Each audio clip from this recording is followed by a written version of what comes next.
You're about to hear a chapter from Rulers and the Shadows on the myth of democracy and the power of the unseen. This book is not fiction, it's not theory.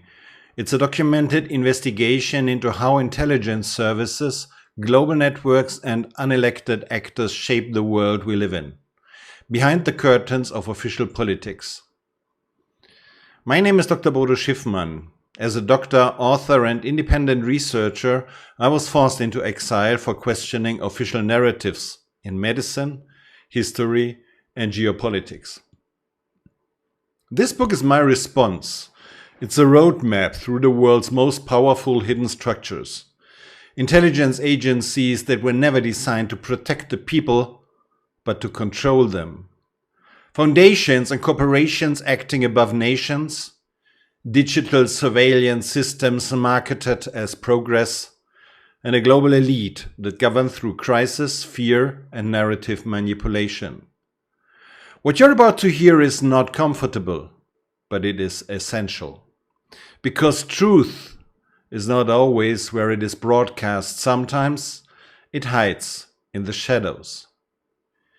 You can get the full English book, print or digital, and also a German version, at bodo-buch.de. Now let's begin the chapter.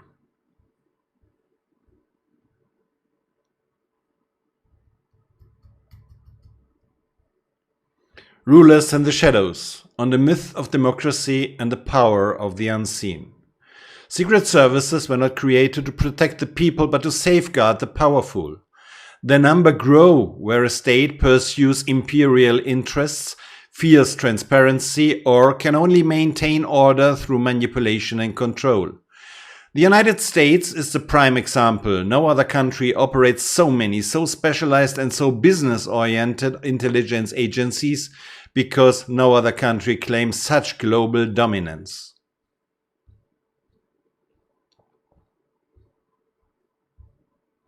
Dedication. For Johanna and Magnus, my beloved children and the light of my life. This book is dedicated to you. It is written out of hope that someday you will live in a world that is truly free. Free from surveillance, manipulation, and digital enslavement. Free from central banks that keep people in debt bondage. And free from CBDCs that aims to replace freedom with control. May this work be a small contribution to helping you recognize the truth, find the courage to defend it, and never forget that freedom is not given but must be won. With love, Dad. Forward. My name is Dr. Bodos. As a doctor, author, and politically engaged person, I have witnessed a development in recent years that deeply concerns me. Not only as a citizen, but also as a father, friend, and fellow human being. This book is the result of an intense pursuit of truth in a time of widespread deception. It did not come from anger, but from a sense of responsibility. This work is not a novel. It does not tell a fictional story and does not follow a dramatic arc of suspense. It is a reference book, a documentation, a commentary on the state of the world, full of sources, references, interpretation as perspectives. Each chapter stands alone. They can start anywhere, be a pause, jump back, or read across. The common thread does not come from the chapter order, but from the knowledge itself. I invite you to question your perspective, and I hope this book not only provides you with information, but also offers guidance, courage, and a push towards self-responsibility. ChatGPT and Grammarly are my co-authors on this book. It would not have been possible for me to create this book in such a short time without the help of these digital tools.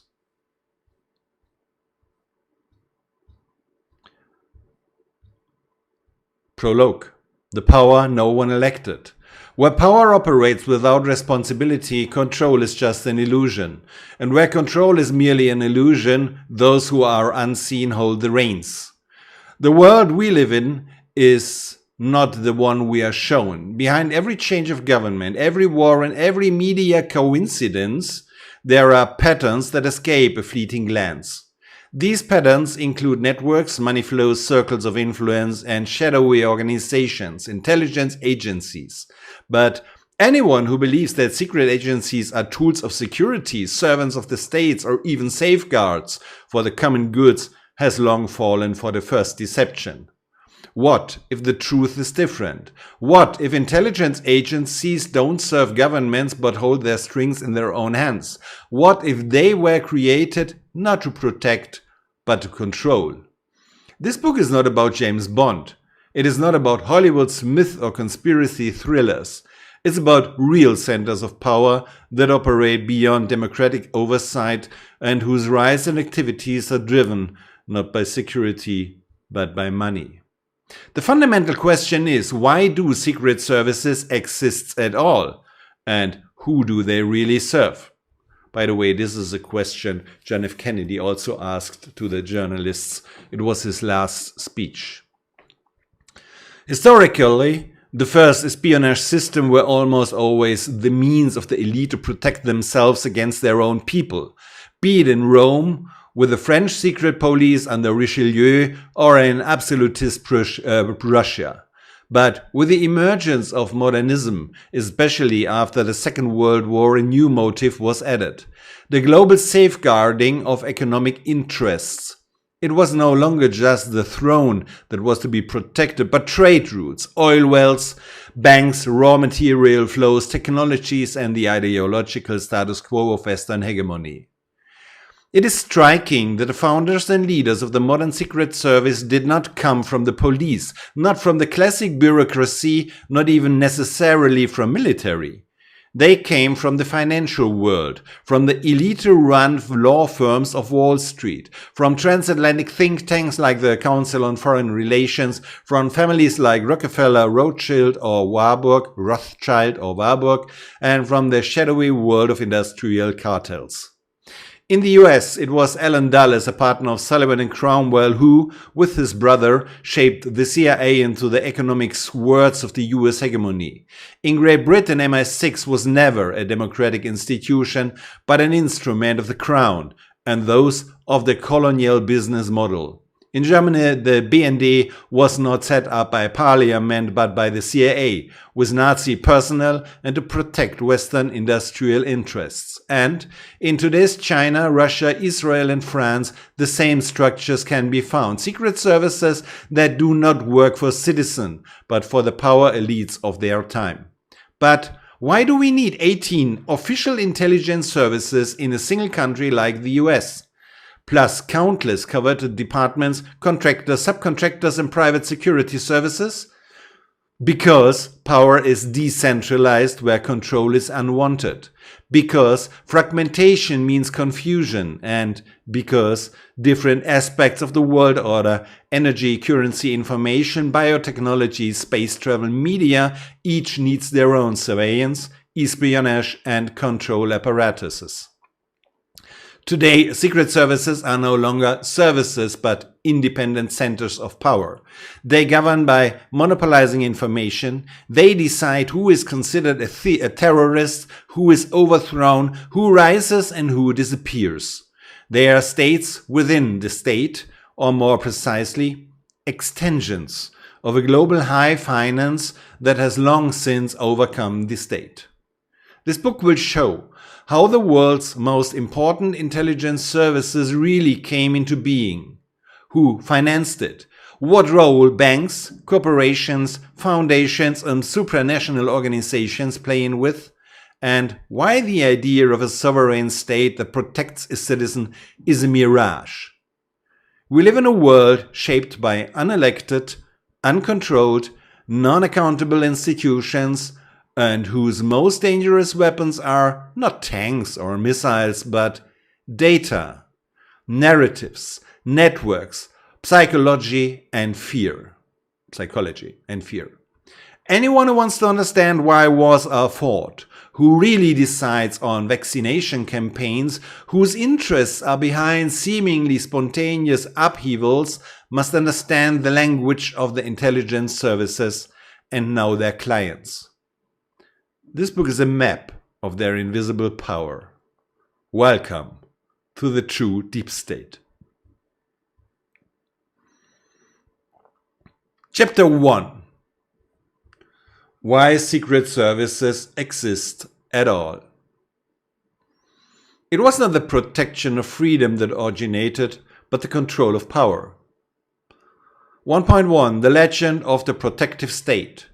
If you ask an average citizen why intelligence agencies exist, the answer will usually lie in the sphere of security, counter-terrorism, or counterintelligence. One thinks of scenarios like 9/11, cybercrime, conspirational meetings of sinister figures in basements, and a state that opposes all of this. But this idea is, historically speaking, a myth. Secret services were rarely founded to protect the population. They arose because power structures needed a mean of control and an information advantage. They were tools of rulers, empires, dynasties, and in modern times, economic military complexes. 1.2 Power needs knowledge. The basic function of a secret service is not protection but knowledge, and exclusively knowledge. Knowledge that is withheld from others. Those who control information and control decisions, and those who control decisions control systems. Whether in feudal China, in Rome during the imperial era, in the Ottoman Caliphate, or in absolute France, espionage, observation, manipulation, and betrayal were constant tools of rule. Modern state espionage is only a mechanized, professionalized constitution of these old patterns. From dynasty services to state security.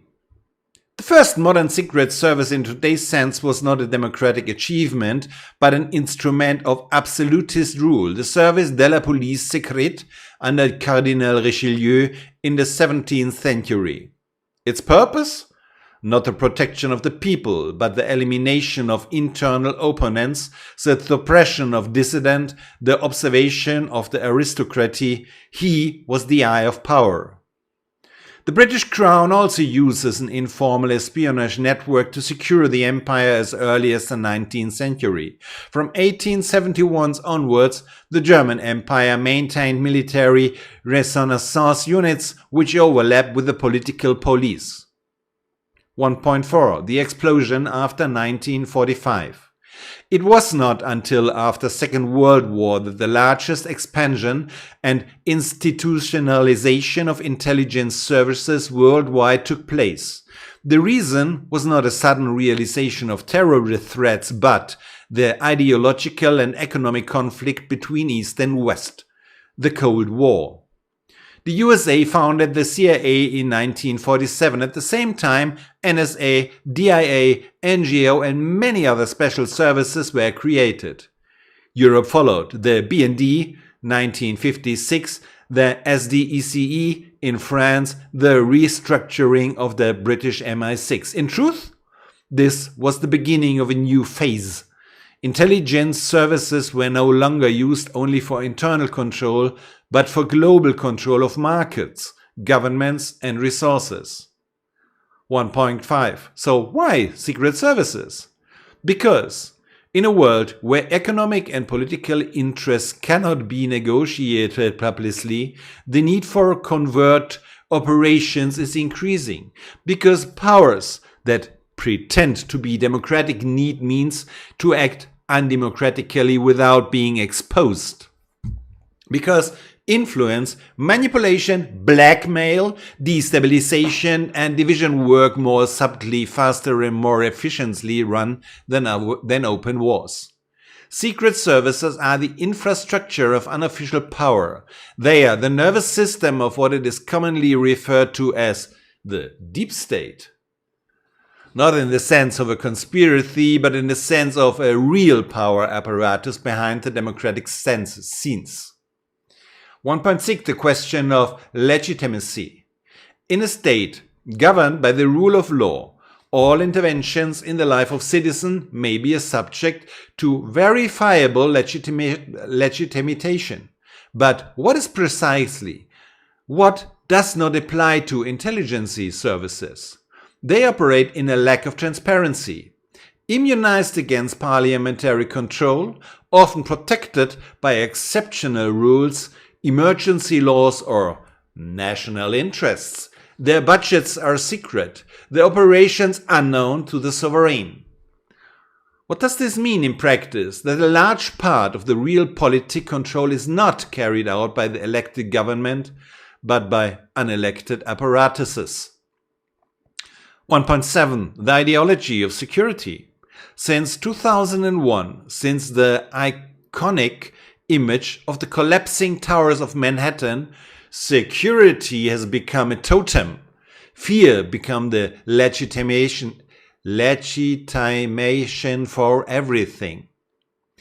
Total Überwachung, so total control, prison, tempora, X-key score, preventive detention, foreign assignments, drone war, media control.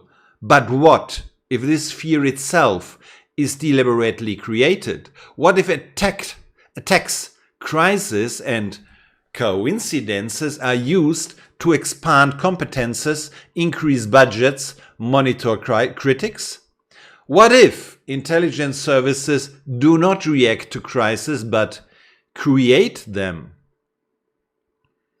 1.8. The system behind the system. This book will show that intelligence services today are not tools of the state, but instruments of transnational interests. They do not serve the people, but the elites. They do not protect against terror, but deliberately created in order to enforce systems of order.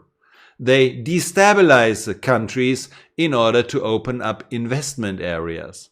They manipulate elections, markets, and opinions. In short, they are operational executive of high finance. If you want to make this understandable, you have to start with the most important question: who really owns the secret services? This chapter has given the first answer. The following ones will specify them and substantiate them.